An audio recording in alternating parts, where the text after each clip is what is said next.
for choosing Chain Link Theater. We invite you to sit back and relax in the comfort of your car, or gym, or wherever you are. Please remember that talking is permitted during the feature, as that is literally the entire point of the show. So please, turn up your cell phones, grab your own snack, and hold on to your butts!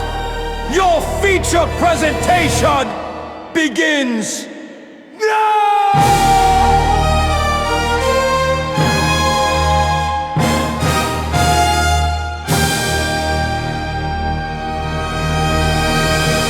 Hello and welcome to the first ever episode of what we're calling Off the Chain with Chain Link Theater. I'm Autumn. I'm Kyle. And basically we just saw Project Hail Mary and we want to talk about it. We really wanted to talk about it. So we might do this occasionally. There's not going to be a schedule for it.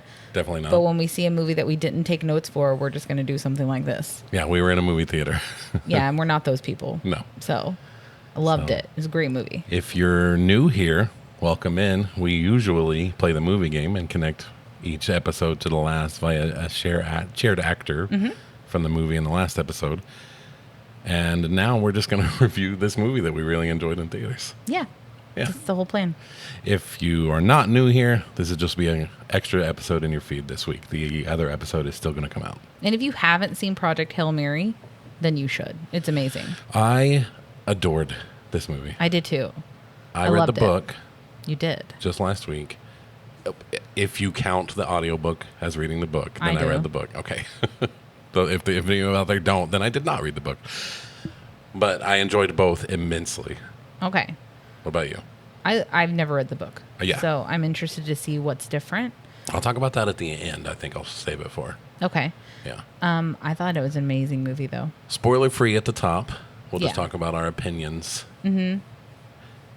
So I loved it. I first said that. I thought it was great. I really think that after watching it, I hope it gets nominated for everything next year.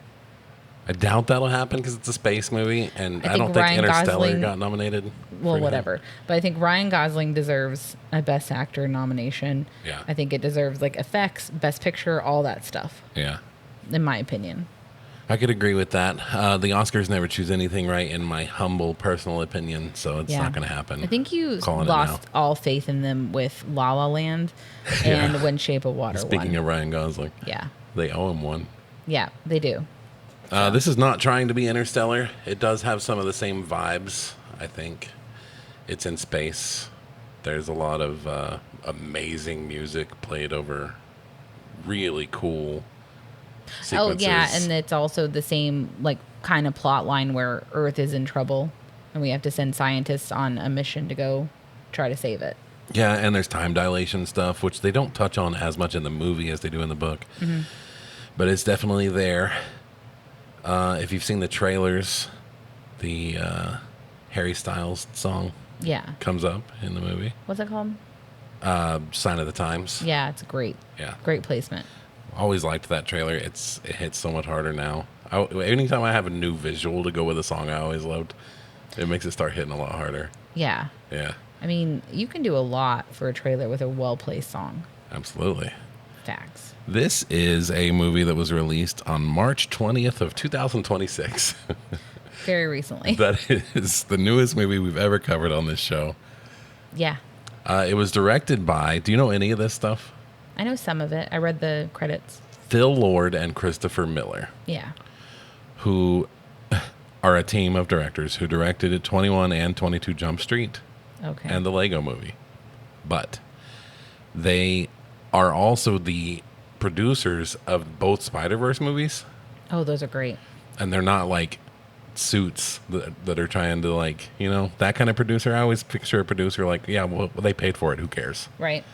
They're not like that. The Spider-Verse movies are their babies. Okay.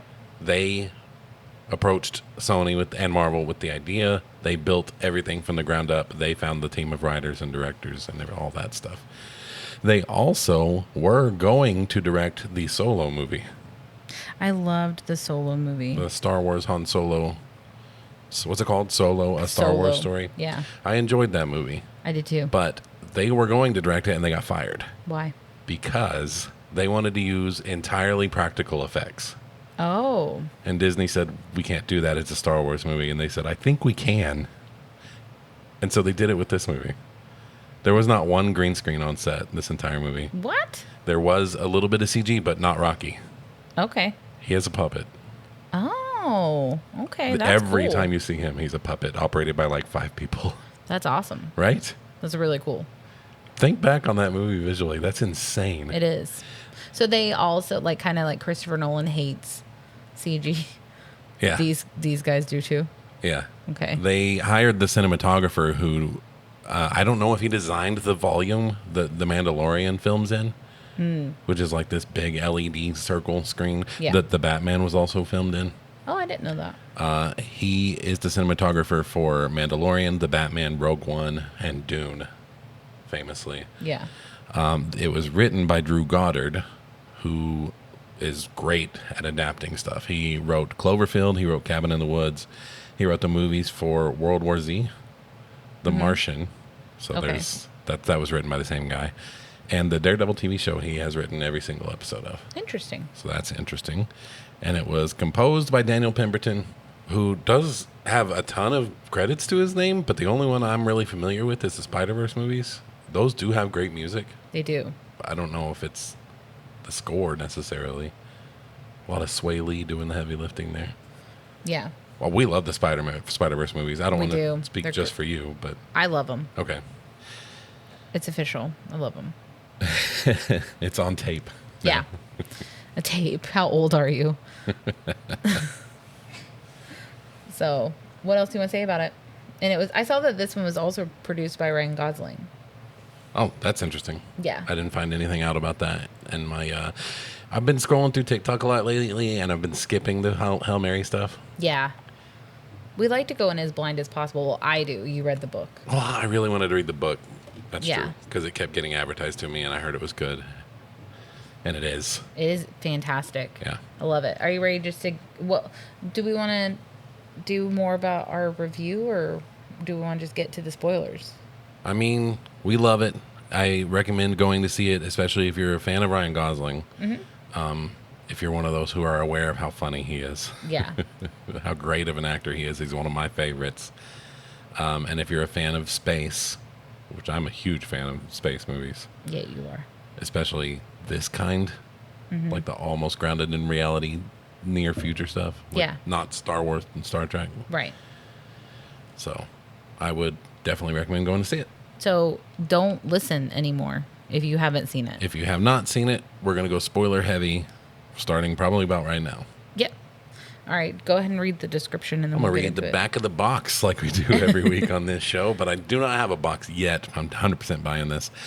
It says, science teacher Ryland Grace wakes up alone on a spaceship light years from Earth. As his memory returns, he uncovers a mission to stop a mysterious substance from killing the sun and save Earth. An unexpected friendship may be the key. Okay, so my notes are not going to be fantastic because, again, I'm not a douchebag, so I don't take my phone out during a movie. We wrote them afterward. Right. So we see Grace, which is what they pretty much call him. They rarely ever say Ryland. Yeah. So Grace waking up from like a coma, it seems like, and he has to pull like a massive tube out of his nose. Yeah. Which I don't like that, but that's... And out of his mouth, too. It was gross. Yeah. And then there's a bunch of robots trying to help him, like, through this process, but he does not want any of their assistance. One asks him what 2 + 2 is, and he's just... He has no idea where he is or what's going on. Yeah, he's not answering at all. And Yeah. they're just like, uh-oh, he might be space stupid now. He's like Rabbidat Scabbard. Yeah, and so he pretty much just runs away, still in, like, his hospital gown kind of a thing. And he keeps, like, calling for people. And then he finds one woman dead in her little pod. Yeah. Another person on the ship who didn't wake up from their coma. So after searching around, he finds out that he is the only surviving crew member, and he realizes that he sees the sun, and he does some, I don't know, mathy stuff. Man, the book is so math heavy. Yeah, and so he does science some heavy. mathy stuff and quickly realizes that that's not our sun. It's a different sun. Yeah. And that he is light years from Earth. I think wasn't his calculation like 119 years from Earth or something like that? Oh, just under 13. Oh, okay. No, not light years, but like he did math on the screen. Oh, it was 119 something. Yeah, it was a lot. And then Yeah. he drew like a sad face. Yeah, So, he did. He uses the but- whiteboard a lot.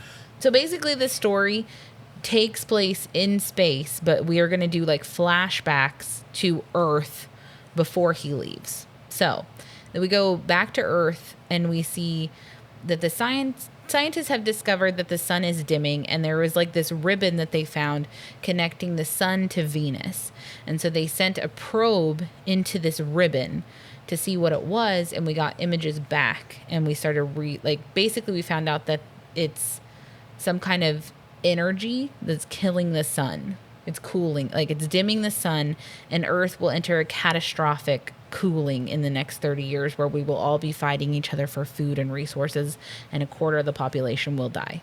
Yeah, and they're calling it the Petrova line. Yeah, the 'cause it Petrova was discovered by a Russian scientist with the last name Petrova. Yeah. So we basically figure out, like they go and get Ryan Gosling, because Ryan Gosling currently is a school teacher. And they go to get him because he's like an expert in, I don't even know, astrophysicist or whatever. Well, he's a biologist, actually. He's he? trying to teach a class about biology, and the kids only want to talk about what's on the news. Right. About the Petrova line. Yeah. And so the government goes to get him to get his expert opinion on it, because although he is a school teacher now, he used to be a leader in his field about Molecular this stuff. biology. Right. So He approaches him because he wrote a paper. I don't know if the movie touches on it enough. Mm-hmm. He wrote a paper years ago that hypothesized that extraterrestrial life outside of Earth, does not necessarily need water to survive. I don't think that's a hot take. I don't think it's a hot take but either. the book makes it the hottest of takes, and he quit being a scientist because of the reaction to that paper. That's insane to me, because it just seems like, yeah. Why would you? There's billions of planets. Who would assume that all aliens have to have water to survive? Who would assume to know anything about alien life? That is so short-sighted. Yeah. Like, it doesn't make any sense. It doesn't. At all. So he goes and does, like, he basically has 3 of these, like, little black dots that he can research. Yeah.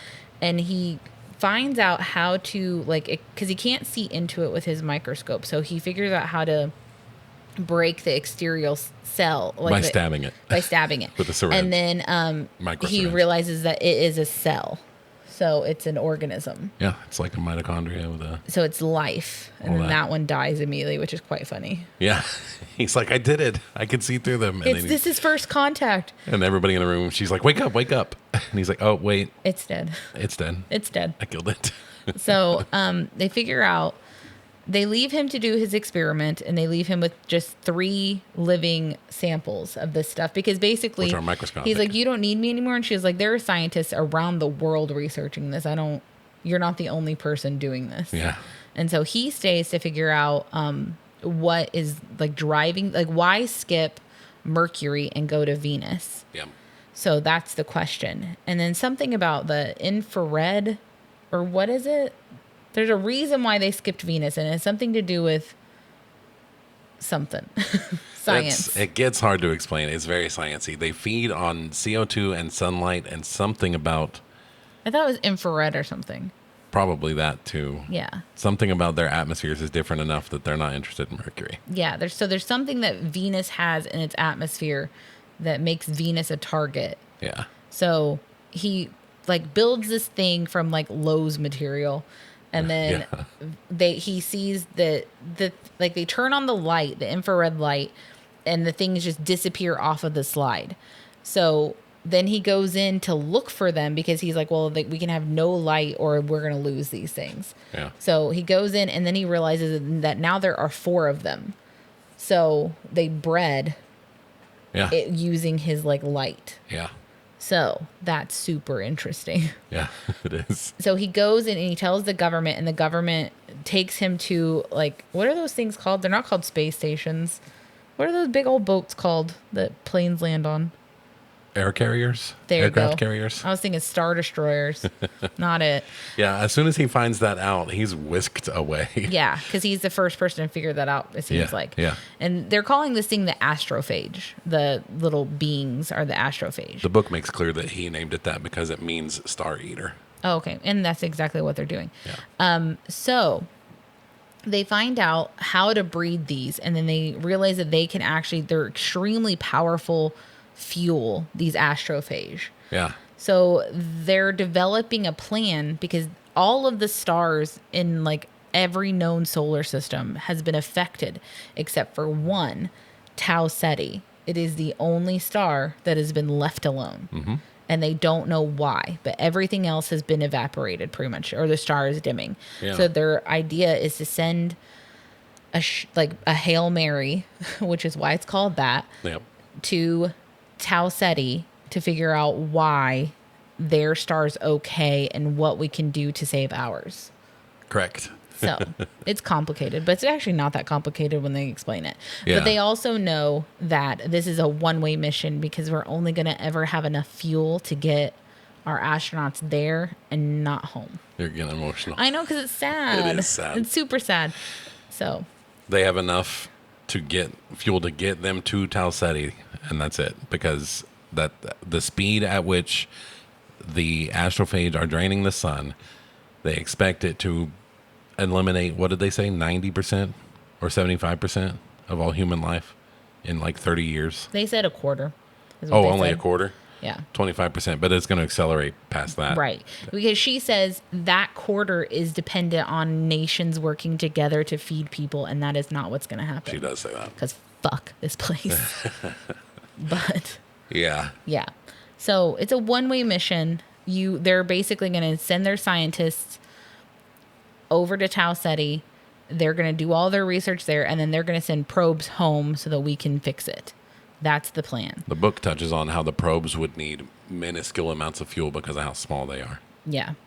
They each have 5 terabytes of storage, and they're just hoping that one of them will make it back. Yeah. So now we're back in space with Grace, and he realizes that he's like gets a blip. He's kind of adjusted to being, he doesn't have any memory. He has amnesia. He knows who he is and stuff like that, but he doesn't know the people who are with him, the dead bodies who are with him. There's 2 dead bodies, or why he's here. And he does something at one point and he goes, "Oh, I'm smart. Okay, maybe that's why I'm here." Yeah. Like, he doesn't know what's going on really. He's like, why is there a neutron emitting microscope here? Why do I know what that is? Am I smart? Yeah, that's what he says. He's been funny the whole movie. It's Ryan Gosling. He's hilarious. Yes. So he gets like a blip on their radar thing, and there is an alien spacecraft that's right next to him. And so he tries to like get away from it for a little while, and it doesn't work. And then It keeps following him. It keeps following him, and then it throws something at the ship. Some sort of cylinder. That he doesn't. Does he go out to catch the first one, or does he only go? Nope. Okay, it just like He cowers in his yeah, pilot because seat. he thinks it might be a bomb. Yeah. And then it's like, oh, it's not a Because bomb. he has kept sitting in the pilot seat, and Every time he does, it goes pilot detected. Yeah, the ship AI. And he finally sat in it and was like, pilot, I need to be a pilot, and tried to buckle up, and he couldn't figure out how to operate anything. No, 'cause so he he's just not cowered trained. in the seat. Yeah, and then so When the cylinder- it like bounces off the ship, and he's just like, oh, maybe they're just trying to say something to me. So he gets ready to go for a spacewalk because how would I catch the next one? And then the next one gets thrown really, really slowly, and then he's like, why is it so slow? And he's like, oh, because they think I'm an They idiot. think I'm stupid. Yeah, they do. And so he catches. No, does he catch? He catches this one. He does. He has to go on a spacewalk to catch Yeah, it, he and he like catches does a this one. cool leaping one-handed catch. And he figures out, which this is like probably the only thing that I don't think was the best written, I guess, is because he's trying to figure out how to open the cylinder. And he's like trying to do righty-tighty, lefty-loosey. And then he's like, well, I guess let's try lefty-loosey, righty-tighty. Yeah. Wait, no. It's not that. even hard to say lefty-tighty, righty-loosey. Yeah. He's like, maybe I tried that. And then that works. Yeah. And I'm just like, that's, okay. That's exactly how that happens in the book, and I thought it was stupid then, too. Okay, I didn't like. It's kind of like that part in like Multiverse of Madness where it's like you go. I on, knew you were going to you bring that go up. on green. I knew you were like, going to bring okay. that up. So he opens it, and it's like this little bitty. There's like a spoon-looking thing, kind of, It's a circle with, it kind of looks like a ladle, a circle with like a thing coming off of it. It's very hard to describe because it's very alien. It's very alien. And then there's also like a model of a solar system. And so he takes it and he compares it to all the known solar systems that we know of. He also runs and puts this in a quarantine thing where you stick your hands through those 2 gloves Yeah. because it stinks. Yeah. Yeah. And he also figures out that it's made of something that we only know as a gas. Xenon. Yeah. So, and it's physical. It is. It's solid. So he figures out where this person's from because of their model.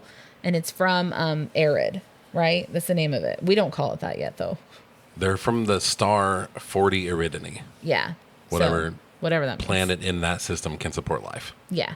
So that's where they're from. And then they end up, he gets another message.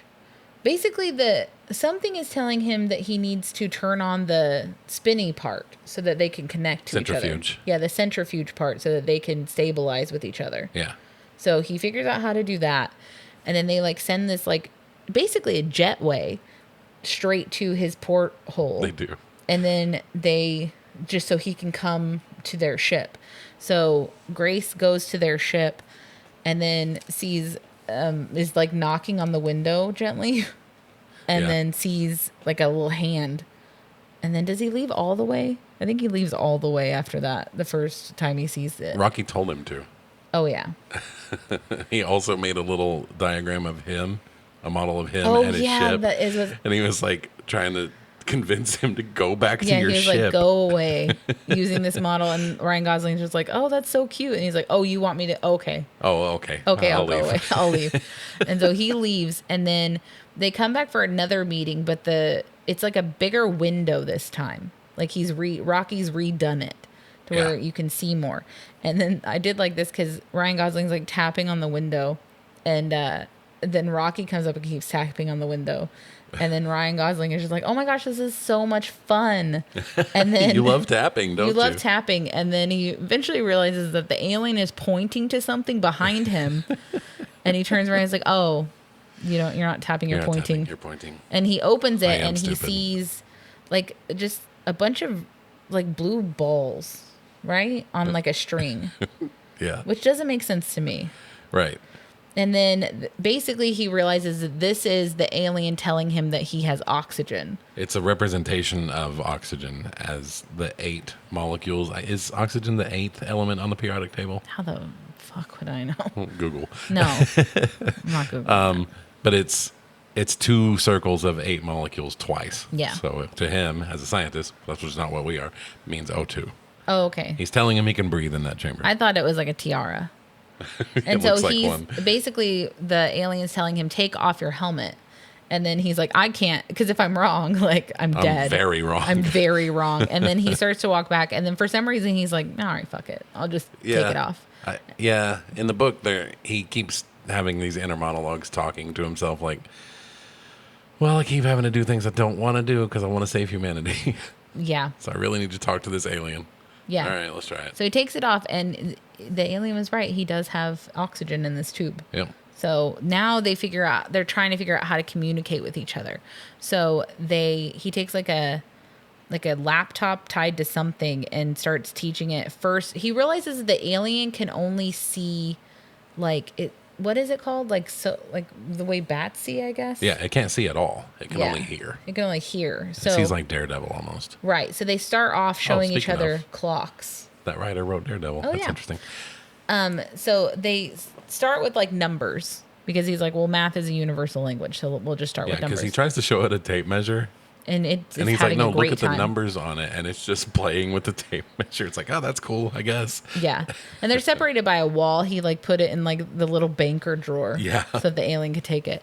So he figures out, they start with their numbers and stuff. And they eventually figure out like a language translation system. And the cute scene was when they were going through the voices. Yeah. So he could stop reading it all the time. They went through like 10 voices. Yeah. So I thought it was a really cute scene, but he's when named he it passed- Rocky. Yeah. Yeah. Because it's a rock. 'Cause it's a It rock. looks like a rock. I loved when he passed Meryl Streep's voice. Yeah, He's and he's like, like, God, she can do She anything. can do anything. And then we also get, so they're developing a friendship where they're trying to figure this out together. And then we do find out that Rocky's ship originally had 23 people on it, and they are all gone but Rocky. Yeah. And then we also find out that Rocky is the ship's mechanic, and Ryan Gosling says that Rocky's species Yeah. is super intelligent, but they don't know what radiation is, and the radiation is what killed Rocky's crew. So interesting. It sounds like their civilization started and had roughly the same arc, Yeah. learning curve that ours did. Mm-hmm. They just learned things we didn't and didn't learn things we did. Yeah. Yeah. So it's really cool. And then he says that the only reason why Rocky survived is because Rocky's station was in engineering close to the astrophage. I don't know how much sense that makes, though, from a writing perspective, because that's not the only part of the ship he's ever been in. No, but I wonder if they got exposed to radiation and then left Just and they passed through one radiation belt. Maybe. Yeah. I mean, the ship appears to be made of string, so I don't It does. really know what's happening with it. But they're developing a friendship, and they talk a little bit about. Is this when they talk about Rocky's partner? Because they're. Oh, I thought that was way later. It might be later, but there's a moment where Ryan Gosling says that he's gonna go to sleep, and he mimics going to sleep for Rocky, and Rocky's like, "Oh my gosh, he's dead." Yeah. And then he's like, "No," and then I'll wake up and I'll be fine. And then Rocky says that their species, they sleep in a paralysis, and you cannot be woken up when you have this paralysis. So you always have someone watching you sleep to make sure you're safe. Yeah.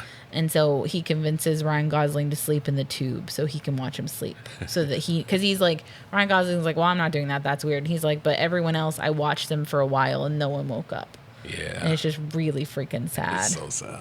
And then he just watches Ryan Gosling sleep. And it's adorable. Yeah. With his weird butthole mouth thing. Yeah. I like it. I like it a lot. So then we find out Ryan Gosling is in his own ship, and Rocky has made himself a hamster wheel out of the glass pieces, because they can't survive in each other's environments, because you told me in the car that Rocky's temperature he needs is almost the point of boiling water. Yeah. It's 200 degrees Fahrenheit. Yeah. So. Yeah. And they breathe ammonia, which is what the smell was in the capsule. Okay. Yeah.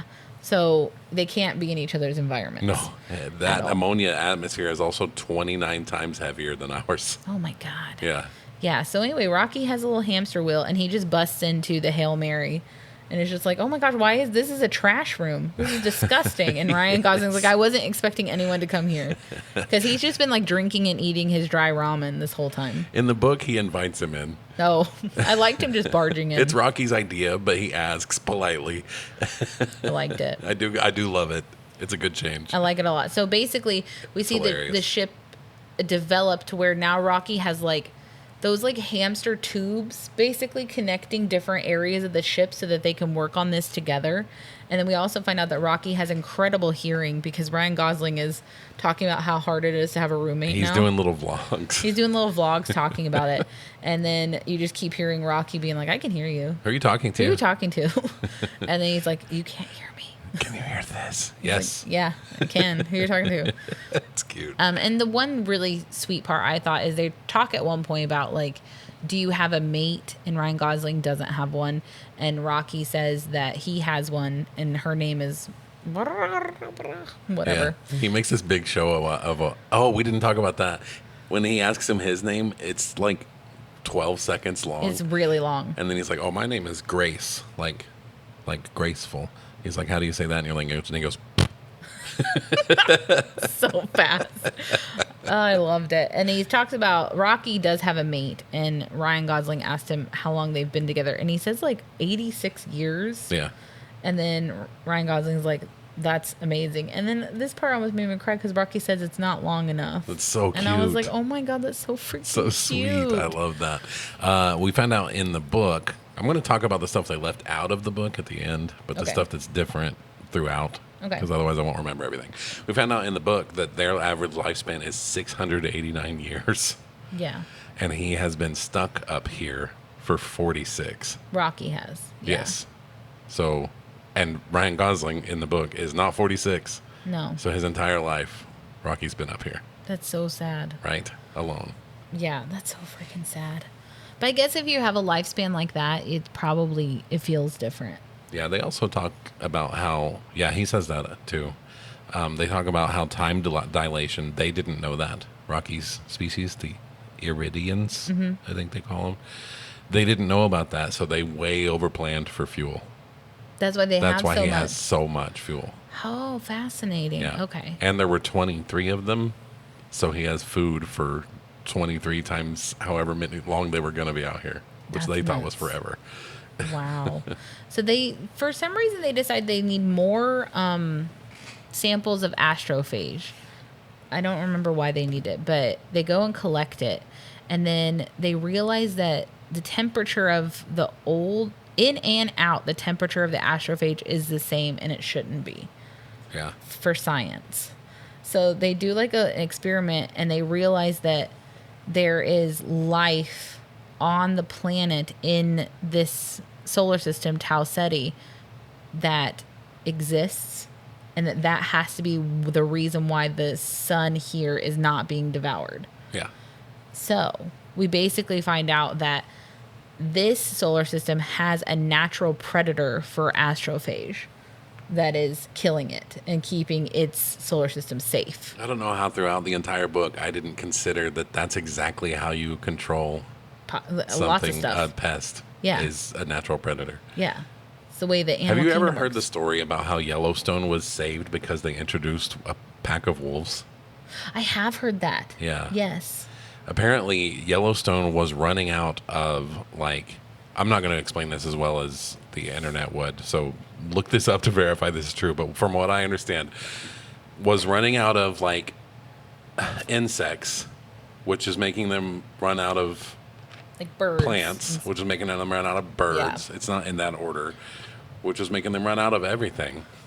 And some scientists or biologists figured out that deer eating plants was taking food from the insects, which is taking food from the birds, which is taking food from all these natural things. They just had too many deer, which is why there is a deer hunting season. Right. So they introduced a pack of wolves, and it all came back to life. Yep. It fixed everything. Yep.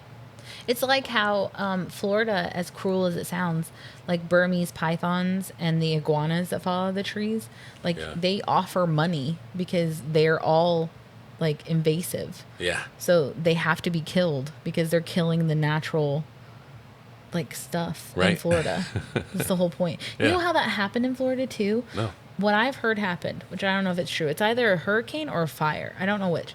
But a guy was breeding Burmese python.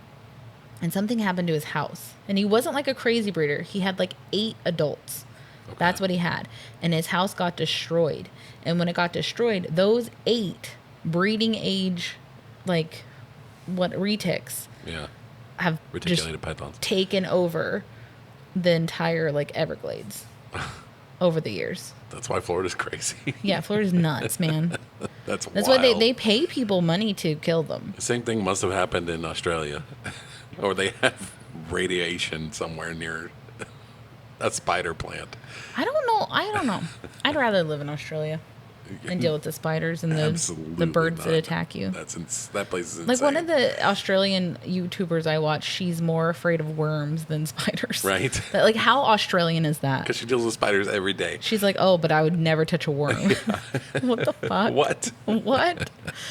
But then again, I saw this one where someone was talking and they were like, oh, Australia's so scary. And they're like, but you have bears and coyotes and wolves and shit. Yeah. And it's but you have crocodiles and kangaroo. I guess if they put it like that, it's we have those things, but we don't ever see them. Yeah, that's probably how they feel though. Yeah, probably. You just don't see those things. Yeah. No big deal. But anyway, I don't remember. We keep seeing stuff from Earth, basically, of them getting ready. And they have picked a crew, a pilot, a scientist, and something else. I don't remember what the 3 positions are, but there's engineer. So there are 3 people going and 3 people as backup for those 3 people.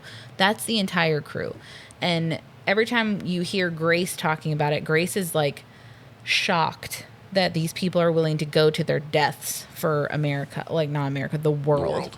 And she's like, but there's no other choice because if they don't go, we don't have a world. Yeah. So you're going to die a slow death of starvation if you stay here. Yeah. I love the scenes when he keeps talking to each one of them. Like, how are you willing to do this?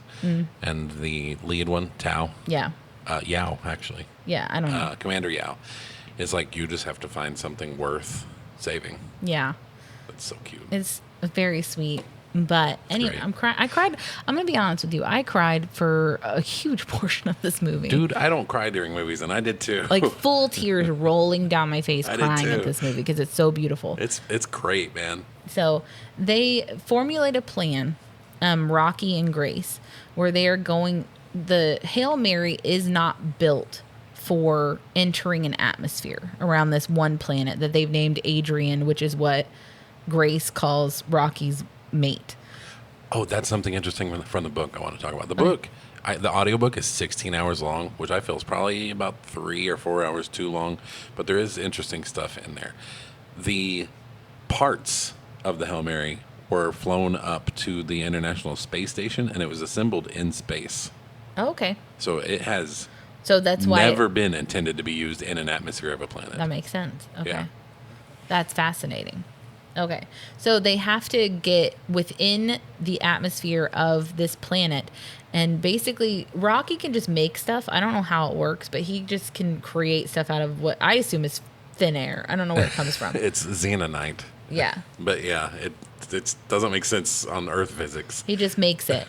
And so their plan is that he's going to make like multiple miles worth of chain. In the book, it's 10 kilometers. In the movie, it's 5 because you can't show. What the 10 hell kilometers. is a kilometer? I think 10 kilometers is 6.2 miles. That is so far. Yeah, which Oh my means that gosh.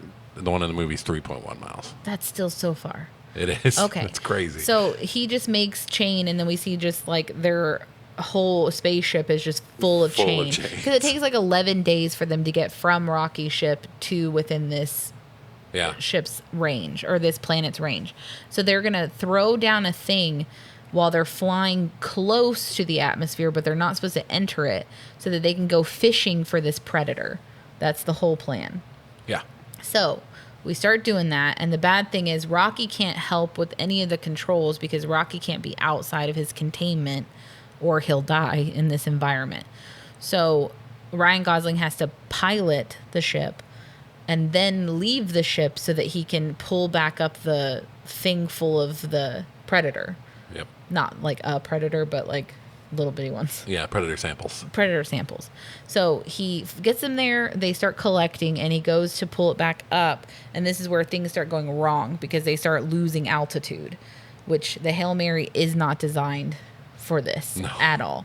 So they almost lose the predator, and Rocky keeps telling him just to abandon it, that we can do this again. It's not a big deal. Just leave it and go.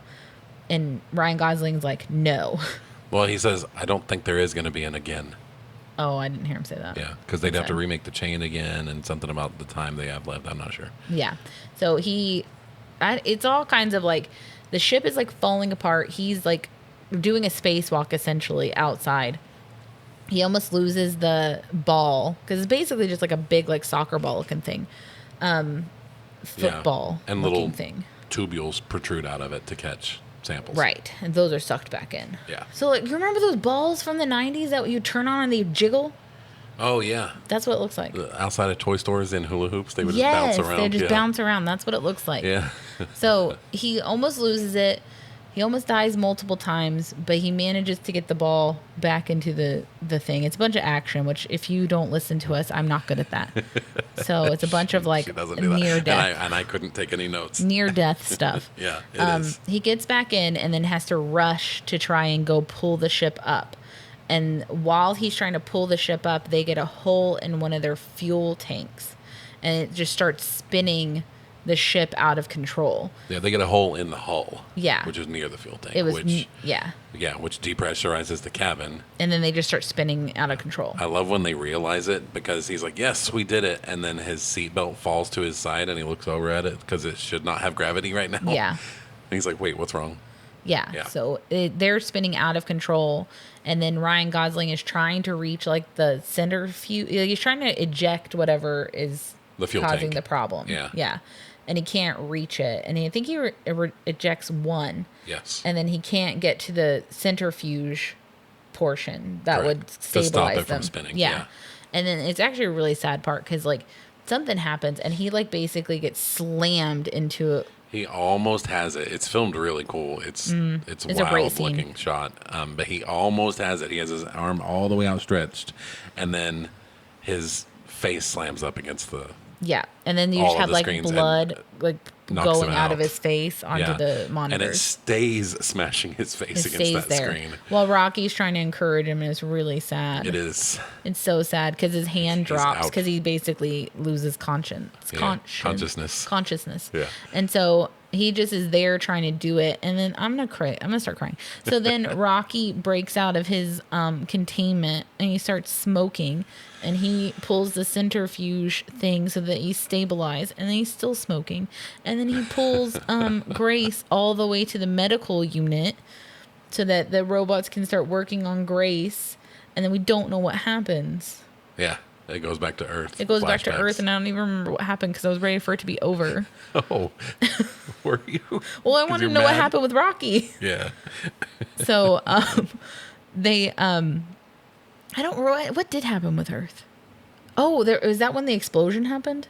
Probably. So it's the day of the launch, basically, and there's been a scientist lady that he's been talking to the whole time. I don't know her name, but Eva Strat.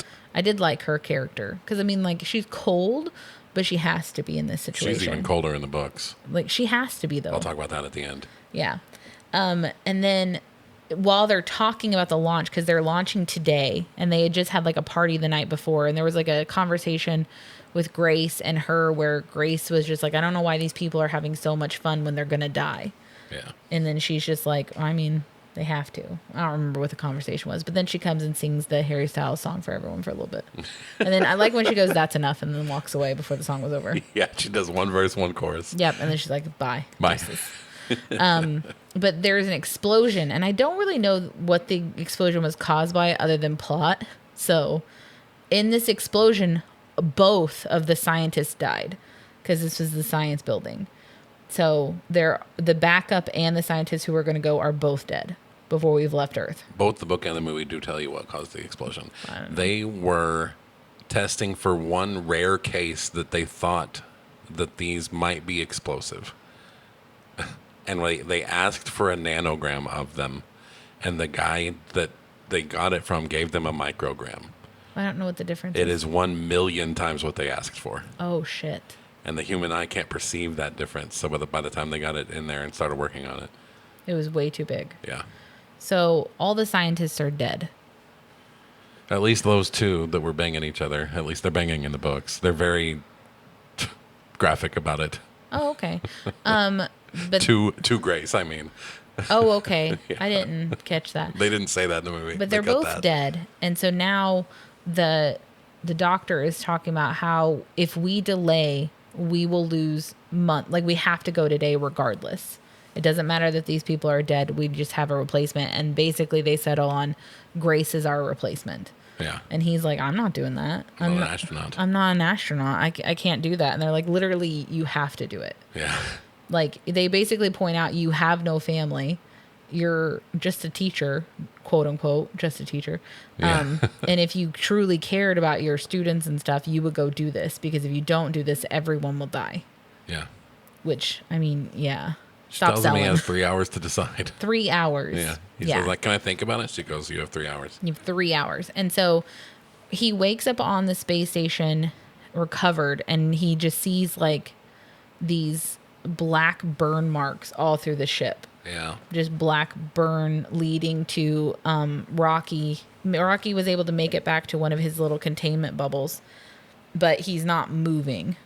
So he's just laying in there. And so I don't know if Rocky talks to him. He has like a last message from Rocky on their translator that says, save Earth, save Arid, Yeah. which is super sad. And I cried. That is super sad. He says it in the book. I don't know why they saved it for a just written on the screen Mystery. thing. Yeah. But he's not moving. And then Ryan Gosling says, don't worry, I'll watch you sleep so you can rest. And then I just start crying. You did. I cried, I'm I pretty did sure, the too. rest of this movie. Yeah. Me too. So Ryan Gosling figures out So good. how to breed the predator And he calls it like the Tau amoeba or something like that. Yeah, because it's an amoeba from Tau. And he comments that... he keeps talking to Rocky this whole time. He comments that Rocky would hate that name. Yeah, because he's like, I know you'd hate it, but it actually makes sense. So Rocky's... Oh, we didn't talk about him naming the planet. Adrian. Oh. Yeah. Did we talk about why? Because it's He said, we need a human word for Rocky mate. Yeah. He said Adrian. Yeah, and That's then cool. and Rocky was like, I love it. And he was like, yeah, you do. So he also had to figure out how to retrofit, basically, for lack of my science experience, the Predator, because the Predator wouldn't work in Earth's or in our solar system for some reason because of the nitrogen levels or something like that. Yeah. And so he had to make it to where it was resistant to nitrogen. It said that nitrogen kills them. Okay, so he had to make it. He had to breed them to where they weren't being killed. Venus and 40 Iridani. I don't remember how to pronounce it. The audiobook, by the way, by Ray Porter. That guy's awesome. That's real quickly. Those two planets, that's their third world and our second, Venus, are covered in nitrogen. Okay. And these things can't survive nitrogen. So he has to figure out how to try to evolve them to survive nitrogen. The Predator. Yeah. So he figures it out.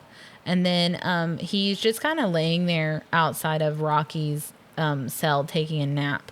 And then Rocky wakes up. He does. And he's okay. And I'm so happy. I'm so happy. And they figured it out. They get back to the ships. In the book, he tried to fix him. Yeah. He tried to save him by flushing all of the soot out of his like vents that he has on top of his head.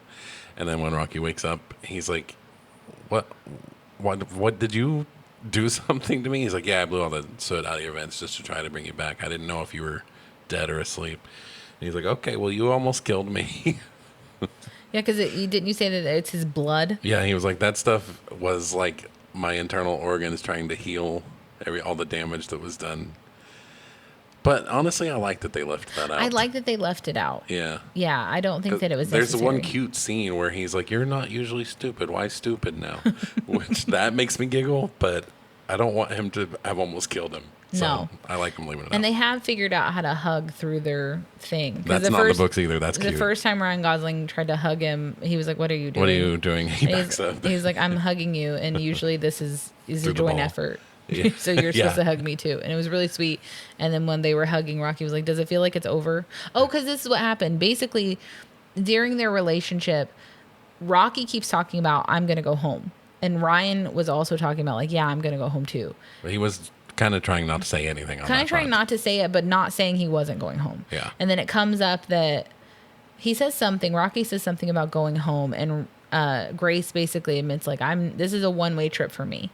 And I've made peace with it, and it's okay, but I don't have enough fuel to get home. And then Rocky tells him, like, well, he, like, does math real quick, and he's like, okay, well, I will give you... How much fuel do you need? Yeah, how much... He's like 2 million astrophage. Yeah. And he goes, I give. And he says he'll get home 6 years slower. Yeah. But he'll give it to him. Which is nothing to someone who lives that long. No, but he's going to get home 6 years slower so that Grace can go home at all. Yeah. And that's when they hug for the first time, and it's so sweet. If he does get nominated for an Oscar, it'll be that scene. Yeah, and then, because then he's like, but you said that you'd made peace with it. And Grace is like, that's just something people say. I just say that. You just say that. So, but that's when he hugs him. And I like when Rocky's like, does this feel like it's, like, how do you know when a hug's over? And then Grace is like, you just feel it. And he's like, are you feeling it? And he's like, no, not yet. So Rocky's alive. They make it back to their little area where Rocky's ship is, and they connect, and they basically say goodbye for the last time. He has the Predators created in like little tubies that he created, basically. Yeah. That are made of what? Xenophage? I don't know what it's called. The astrophage? What's the thing? Oh, Xenonite. Xenonite. Yeah. So he has the ones he needs, and Grace has the ones that he needs to get home. And so it's a really sad goodbye, but they're trying to say goodbye to each other. It's a long goodbye that they don't know how to do. It is a long goodbye. And while we see this goodbye, after we see this goodbye, I feel like, is this when we realize what happened to Grace and why he has no memory? Yeah. So we find out that Grace basically is in that Eve's office. Back on Earth. telling her, I can't do this. This is not something that I can do. You'll come up with another solution, but I'm not going to be able, I'm not doing this. My answer is no. Yeah. And then she's just like, okay, well, that's not good enough. And then like 4 dudes walk in. I'm sorry I made it sound like it was a choice. Yeah, 4 dudes walk in and she says, we'll just put in the records that you were put into a coma early. Yeah. And then he tries to run away. He doesn't get away. And they drug him and forced him on this mission. Yeah. Against his will. Insane. Yeah. So I don't know why the movie insisted on the karaoke scene to try to make her likable. Because here's the thing. What other choice did she have? Exactly. So she had no other choice. She had no other choice. So, and also, like, no offense to Grace, he had no family. He had no children. He had nothing. And in the books, they find out that there are only like 7,000 people on Earth who are capable of surviving that coma. And he's one of them? They have the coma gene, he explains. Oh, okay. Yeah. So the pool that she can pull from is so small. Is 7,000 people on Earth. And then you they have to be people that are scientists and want to go die for Earth. Poof. So she's like, so there is nobody else. Yeah. So she didn't have a choice. And I don't think she's cold. I mean, I think that's Oh, she's very cold. But it's a decision that I don't think she took lightly. Yes. So, she says that. And that's true. I agree. I don't know. I kind of like her a lot. Yeah. She's kind of the villain of the piece, but not really, because the villain of the piece literally wants to save Earth. What's it called? The Astrophage. No, the Petrovaline. Petrovaline is that's the villain. Yeah. So anyway, they separate after their long goodbye, and it was really sad. And they're both really excited to get home, but they're never going to see each other again. And then both trying to figure out how to wave to each other and doing like little dances. Yeah, and Rocky doesn't have a word for goodbye. Yeah, he's like, no, don't know that last word. Yeah, because they've never said it before. Yeah. And then Grace says, see you later. And he's like, but you're not going to see me later. And he's like, well, then tell me what the word is for that. Yeah.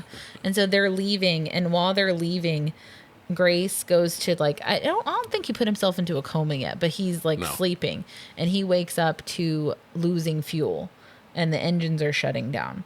And he realizes that the Predator has eaten its way through its containers and is now feasting on his fuel. Yep. Because that's what they do. That's what they do. Yeah. And they basically, he got him to where they developed, to not die to nitrogen. And so they developed themselves to also get out of this containment. He had them in a xenonite container. So when they evolved to survive nitrogen, they evolved to get out of the container that they've been living in. So basically he figures out, he wakes up, he solves the problem. He puts them in plastic, basically just wraps them up, and he only has enough. He can still get home at this point, but he remembers that Rocky's entire ship is made out of xenonite, the whole thing. So he's like, Rocky at this point is going to have a long, slow death of radiation poisoning. He's not going to make it, and he's not going to go home. Yeah. And so he says he figures out that he does not have enough fuel to go to Rocky and save him and go home. So he only has enough fuel to go to Rocky. Yeah. So he has to choose. Which is not much of a choice. No. Between living and saving Earth and dooming Rocky's entire planet. Yep. Because going to save Rocky. Because when Rocky was unconscious, he kept saying, like, I don't know how to get the information to your people. Yep. I don't know how to do that. Yep. So you have to wake up because I don't know how to do it. Yeah. And so he sends off the probes that for some reason are named after the Beatles. I don't know why. That's in the books. I don't know why either. So it's just like, oh, I know the Beatles names. But anyway, so he sends the probes with all of his messages. It does come off like that. Yeah. Like Ready Player One type shit. Yeah. And in the books, it's kind of so that later he's singing a Beatles song to himself and he had forgotten that those things existed, and that's how he remembered. Oh, okay. Which is a little better. Okay. But it's still hokey. Yeah. Yeah, I don't like it. So he sends off his probes and all of his messages and all the stuff to explain what they need to do to save the Earth. And he heads to Rocky, and he makes it there, and he has to like launch himself from his ship, the Hail Mary, into like the little port, like, I don't know, the jetway thing that is still attached to Rocky's ship. And he just starts banging on the window that they used to talk through for Rocky, thinking having no idea if he's dead. Yeah, he might already be dead. Yeah. And so then he sees Rocky, and Rocky comes up to the window, and it's so sweet because he saved his friend. And I love it so much. And then we see that Earth got all the information that they needed to save it.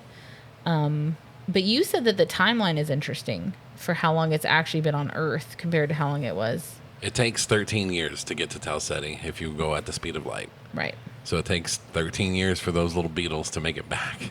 I thought you said, 13 on Earth years. Because Yes. you said it took 4 years for him to go at the Yeah, speed because of of light. time dilation, Right. like the interstellar type shit. Okay.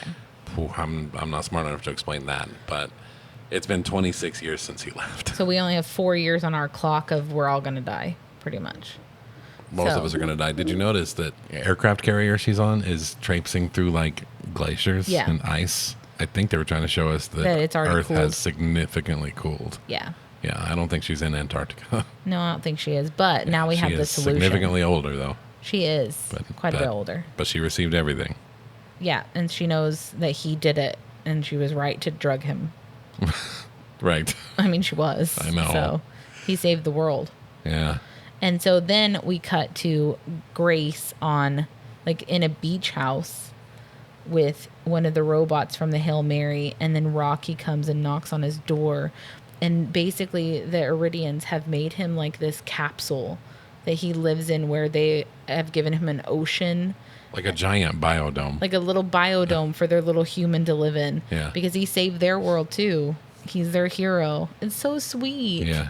And he's like complaining, like he loves the fog, he loves the light levels, and then he's like, "You guys, the ocean was originally boiling, and now it's way too cold. So can we like figure that Maybe out?" there's a medium ground. And then Rocky's like, "I'll get Adrian on it. We'll see what she does." Yeah. And then they are sitting on the beach talking because like Rocky's just in like these way cooler little bitty like shield while he's in the here with It's more conformed to his shape. yeah, because I guess he has the better technology now that he's home. Yeah. So they're sitting and talking, and Rocky tells him, "Our scientists are ready to start working on getting you home on the Hail Mary." And then Grace says, "Can I think about it?"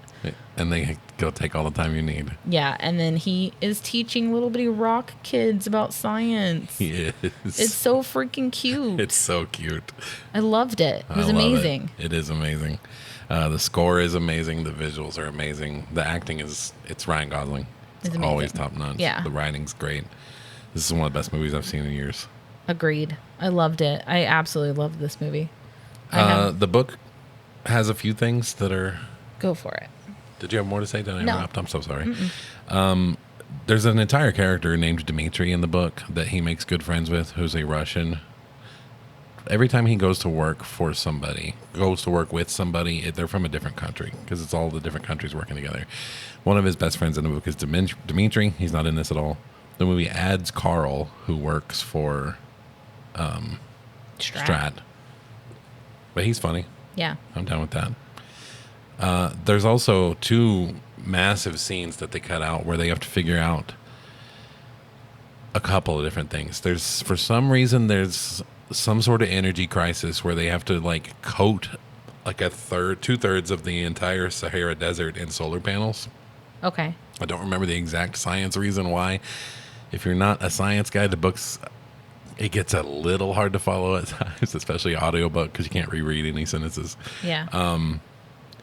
And there's another scene, I guess, like an entire chapter or two, where somebody who's been working on solving global warming the entire time, she brings them in to ask him how they can reverse global warming because global warming would actually help them survive a little longer right now. Holy. Yeah. Yeah, because Jesus. I think it was going to be like 13 years.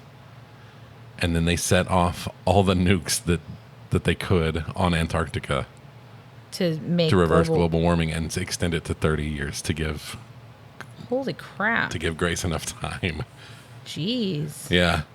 So that's crazy. The almost killing Rocky thing is only in the book, and the ending is the same, Okay. except in the book is first person, so we don't see her receive the stuff. I keep forgetting people's names. Rocky tells Grace, we just got measurements from soul from your solar system, and your sun is heating back up. Oh, that's so sweet. It's super sweet. They figured it out. It's also been 16 years since he saved him. Wow. So he's been there a while. Yeah. I loved it. Honestly, I loved it so much. Amazing. I didn't know that you could highly make me recommend love both. a rock with no face.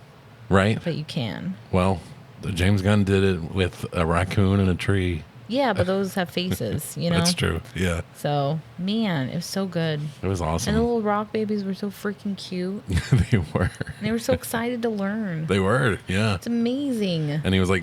Oh, and that's another thing. When he's there, he no longer has the laptop and he's just talking. They can understand each other's languages. So they're just talking to each other. In the without audiobook, there's an translation. effect that plays musical notes behind the narrator when he's doing Rocky's voice. Because initially, he just spoke in what seemed to be chords. Like musical chords. Yeah. And I keep wanting to call him Ryan Gosling because they have the same initials. Ryland Grace. Yeah. Was translating them that way. So in the book, he's like playing a piano to talk to them. Yeah. And it's super cool. It's really cool. Honestly, if you listen to this and you didn't see the movie, you shouldn't have done that. Yeah. Unless you're one of those people. You done Some people goofed. some people like doing that. I'm not that person. I like surprises. I still don't think that we can properly convey the acting, the visuals, the music. It's a beautiful movie. It's beautifully acted. It's beautifully directed. It's stunning. It's going to seem long on paper. It's 2 It's hours not, and 36 though. minutes. It didn't feel like it. Just bring your tissues because I cried the whole time. I did too, and I don't do that. Like I literally, and I rarely, like if I cry, I don't usually have tears streaming down my face in public. No. But I literally had just tears streaming down my face. Right. Watching this movie. It was so beautiful. I highly recommend it. And I don't know when we'll do one of these again. It'll just be the next time we go see a movie or watch a movie with no notes that we want to talk about. Yeah. I don't know. Hopefully soon-ish. I don't know. The Mario movie's coming out soon-ish. Yeah, we'll see. We might do that on Cannonball. Who knows? No promises, but No promises. But if you liked this, ask away in the comments. Maybe we'll do it again. maybe. Right? Who knows? Yeah. I know what a movie theater is. I'll go see movies. Yeah, I know what an airplane is. I know what an airplane is. No one knows what that is. Okay. All right. Well, no promises. We'll see you next time. If you like this, check out just regular Chain Link Theater. Comes out every Thursday. It does. We also have a Patreon where we're reviewing every single Marvel movie leading up to Avengers Doomsday. We do, and it's a lot of fun. Patreon.com/chainlinktheater. All right. Thanks for tuning in. Thanks. See you guys later. Bye. See ya.